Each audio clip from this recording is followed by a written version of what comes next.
I've never played any of the Uncharted games, but I don't imagine them being this dogshit. Studios are gripping onto any chance they can to make $1 billion movie just by adapting other people's hard work. It's why the year is 2022 and we're getting not just one, not two, but 3 different Pinocchio movies. The plot is about Tom Holland and Mark Wahlberg looking for gold and then discovering that the real adventure they had was the friendship that they made along the way.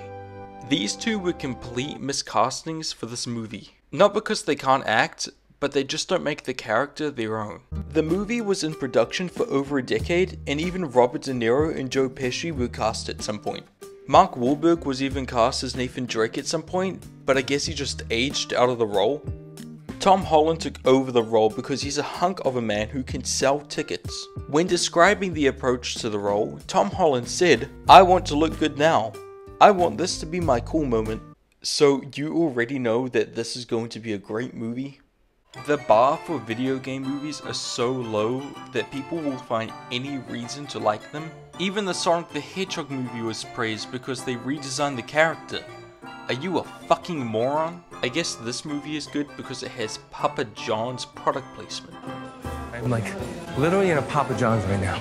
No one in this movie is trying at all. Tom Holland is just showing off his abs the entire time. Mark Wahlberg only has one fight scene the entire movie. I'm like literally in a Papa John's right now. And Antonio Banderas plays the villain, and don't get me wrong, he's a fantastic actor, he really is. But the entire time, he's just sitting down and drinking a glass of whiskey.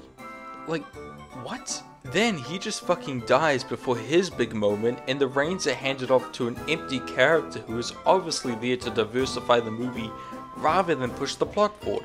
The plot of this movie is so thin that the characters just bullet point their way from location to location to create a false sense of substance. No real development is ever made.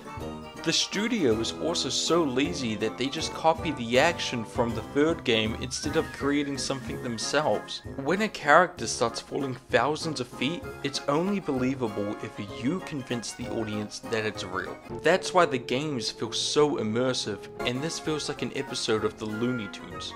If anything can be taken away from this movie, it would be careful what you wish for.